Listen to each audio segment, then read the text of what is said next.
siya at maaga kang makakita ng impyerno. Chase! Agad ako napalunok na makitang matalim na seryoso niyong muka. Hindi ito sa akin nakatingin o kaya ay kay Joy na halatang nagulat sa pagkakita sa kanya. Sa halip nakatingin siya sa taong nasa likod ko. Ano ba? Bitawan mo ko! Nagpasangig na sigaw ni Joy. Binitawan naman agad siya ni Chase tsaka lumipat ang mga mata nito sa akin. Ang kaninang matalim at seryosong mga mata niya ay nakatingin na sa akin ngayon na puno ng katanungan. Come here. Walang kasing bilis na pumunta ako at nagtago sa likuran niya. Kinakabahan ako bunay dahil nakita niya si Clark. Nakita niya yung taong ilang beses niya nang gustong makita at patayin. Chase, uwi na tayo. Nangangatal na saad ko at humawak sa mga kamay niyang mariing nakakuyom. I don't want him to be mad. Minsan lang siyang magalit at ayokong magalit siya. Mommy? Away ba kayo ni Pretty? Napatingin ako kay Zaya dahil sa inosenteng tanong nito. Hindi naman siya pinansin ni Joy. Nang tignan ko ito ay mariing nakatingin ito kay Clark na mariing nakatingin din sa lalaking hawak kamay ko ngayon. Sino ka? Why? You care? Napakagatlabi ako sa naging sagot ni Chase. Mukhang natauhan si Joy at agad nitong hinawi si Zaya na nasa tabi ni Clark at siyang pumalit dito. Sinamaan ko siya ng tingin dahil sa ginawa. Muntik pang matumba ang bata kung hindi lang nakakapit sa damit ni Clark. Napaangat ang tingin ko kay Clark na walang pakialam kay Joy.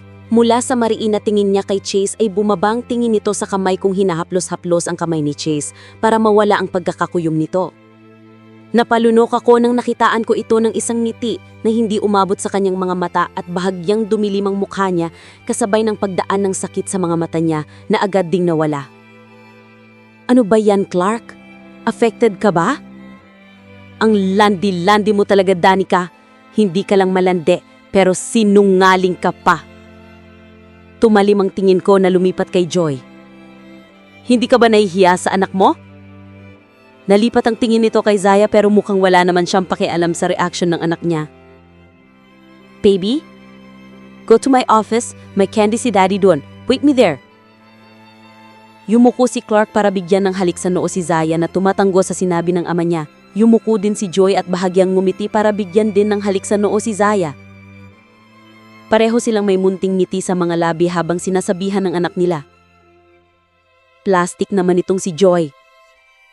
Dumiin ang pagkakahawak ko sa kamay ni Chase. Hey, are you okay? Naging tanong nito sa akin nang napansin ang pagkakadiin ng hawak ko sa kamay niya. Umangat ang tingin ko sa kanya. I'll explain. Please don't be mad at me. Nanlulumokong saad sa kanya. I need to explain this to him. Hindi ko din naman alam na dito pa kami magkakatagpong muli.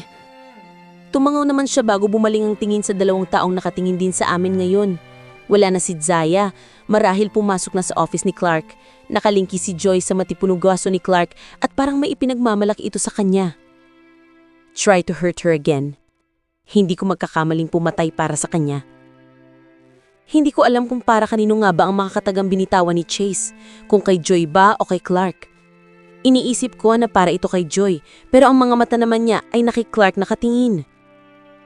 I know you, her ex-husband. Chase! Don't worry, Danica. Hindi ko hahayaang saktan ka na ulit. Uwi na tayo sa bahay. Dali na! Nagsusumamong pakiusap ko kay Chase. You're leaving with him? Walang emosyon na tumingin ako kay Clark. Yes. Diretsong saad ko at umalis sa likod ni Chase. Naramdaman ko ang paglipat ng kamay ni Chase sa bawang ko nang tumabi na ako sa kanya. Napasunod ang tingin ni Clark doon. Walang imik naman si Joy pero alam kong kapag ganyan siya ay may iniisip siyang plano. Tara na. Hindi na ako nakaangal ng agad akong pinatalikuran ni Chase at iginaya papunta sa elevator. Hindi ko na nakuha pang tingnan ng dalawang tinalikuran namin dahil ang mas ipinagtutuunan ko ng pansin ay ang mabibigat na hininga at paghigpit ng hawak ni Chase sa bewang ko. Habang nasa loob kami ng sasakyan ay parehong kaming walang imik. Tanging ang mabibigat na hininga lang ang naririnig ko na hindi ko alam kung nanggaling ba sa akin o kay Chase. I'm worried na babahala ako dahil pansin ko na parang galit siya. Nakikita ko ang paghigpit ng hawak niya sa manibela at ang pagbusina sa mga mababagal na sasakyang nauuna sa amin. Sinubukan kong kausapin siya pero hindi ko kaya dahil pakiramdam ko hindi niya ako papansinin. Mas inaalalay ko pa ang nararamdaman na mayroon si Chase ngayon kaysa sa nararamdaman ko ngayong nagkita na kami. Who thought na ganito lang yun kadali? Pakiramdam ko hindi na ako makakapagpahinga. Gusto ko mang tanggihan ang mangyayari bukas pero hindi ko magawa. Nagmumukha akong mahina if tatanggihan ko, and plus I don't want manager to be disappointed on me. Pero inaalalay ko lang ang bata, kilala ko si Joy batay sa nakikita ko kanina. Wala siyang pakialam dahil mas galit siya na nakita ko ulit. Isa pa, talagang may anak nga talaga sila at malalim ang pagtataksil nila sa akin noon. Nakarating kami sa bahay nang hindi pa din siya kumikibo.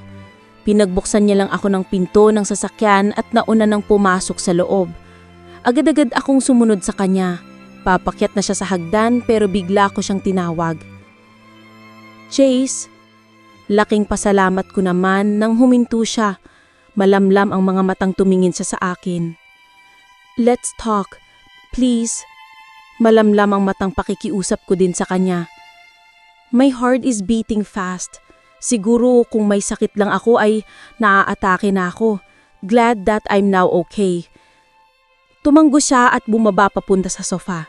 Agad-agad akong sumunod sa kanya at umupo sa tabi niya. Pinanatili ko ang ilang distansya sa amin dahil pakiramdam ko iyon ang tamang gawin. Hindi ko alam na siya pala ang CEO ng kumpanyang iyon.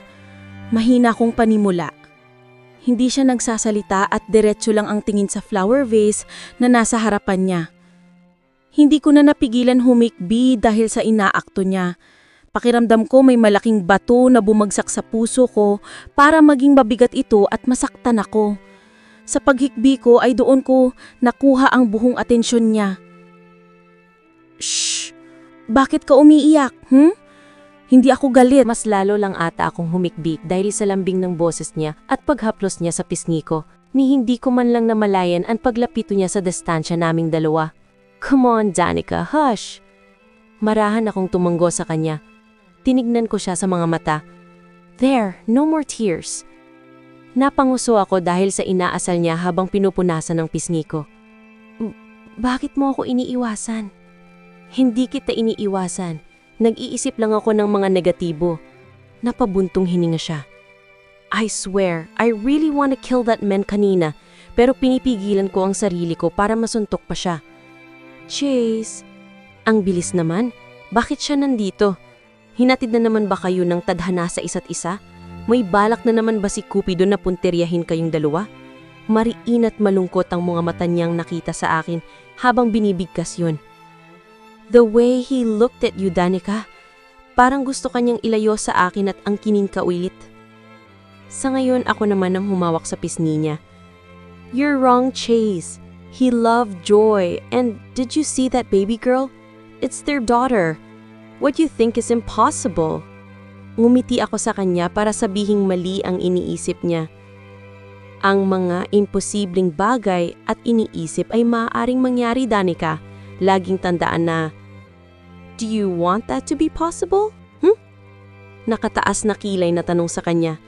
Binaba niya ang kamay niya sa kamay ko at marahan itong pinagsiklop sa aming hita. Hindi ko alam kung tama ba itong ginagawa naming dalawa, pero alam kong pareho lang kami ng nararamdaman. Hindi. Isang malalim na buntong hininga ang pinakawalan ko. You're not mad at me, right? Marahan din siyang umiling. I can't be mad at you, Danica. I like you, you know that. Namula ako sa sinabi niya. Hindi lingid sa kaalaman ko ang katotohanan yon. Alam kong gusto niya ako. I'm acting like this because I felt jealous. Budragis, pagod na si Nick Jonas sa akin. Natatawang saad niya. Inangat niya ang kamay naming dalawa na magkasiklop at dinala ito sa mga labi niya tsaka ito maraang hinalikan. Nagwawala na ang puso ko. I don't know what to do or to say. I just want to give him the assurance that he needs. I don't love him, Chase, and I don't want to be with him ever again. Kontento na ako sa meron ako ngayon. Malambing kong saad. Hindi mo na ako iiwan pagkatapos nito? Hindi mo ako papabayaan? Tama ba ako? Siyempre, ako. Natatawa na lang ako dahil sa inaasta niya at saka ako mabilis na tumanggo. Nabawasan ang kabang nararamdaman ko kanina. Matamis akong ngumiti nang ibinaba niya ang kamay naming dalawa at mas hinigpitan ang pagkakahawak. The name of that company, I think it's a combination of your name and his name. Malamig na naman niyang sabi. Napangiwi ako at mahinang natawa.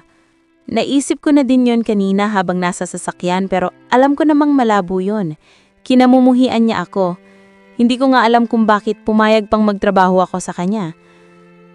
No, silly. Hindi yon. Sa tingin ko, mahal kang niya. Chase, let's not talk about it. Gawan mo na lang ako ng juice. Tumaas-taas na kilay na sabi ko. I don't want to. Napabusangot ako. Dali na. Gusto mo gawan kita ng juice? Kalaunan saad niya. Oo. Strawberry juice? Tumango ako. May ice cubes? Tumango na naman ako. Kiss mo muna ako. Tumango ulit ako. Nakangiting ng niningning ang mata niya habang nakatingin sa akin hanggang sa na-realize ko ang nagawa. Bago ko pa man matapos ang sasabihin ko, ay naramdaman ko na lang ang isang mahinang tawa at ang paglapat ng isang malambot na bagay sa labi ko. Hinalikan niya ako. Clark POV. Ano bang problema mo? Oh, talaga? Ano bang problema ko? Damn it. Annalyn, please iuwi mo na si Zaya. Tinawagan ko ang sekretary ko pagkatapos ihatid si Zaya sa labas ng opisina ko. Daddy, wag mo nang awayan si Mami po ah. Ngumiti lang ako sa kanya at binigyan siya ng halik sa noo. Mauna na ho kami, sir. Mabilis akong tumanggo pagkatapos bumalik sa opisina ko. Ngayon, ano? Tanong ko kay Joy, dahilan para matalimang titig niya sa akin. Ikaw? Hinayaan mong magtrabaho dito ang asong yun? Ngayon naman ay matalim kong tignan siya. Watch your words, Joy. Kanina, hindi mo man lang naisip na nandito si Zaya. I shouted, frustration is eating me. Hindi pa tayo tapos at hindi pa din kami tapos. Mabilis niyang kinuhang bag niya. I don't like your reaction to her, Clark. Don't you dare try me. Huling salita na sinabi niya bago lumabas ng opisina ko. Nag-flash sa isip ko ang imahe niya. Napangiti ako ng bahagya. Guess that's my birthday is okay?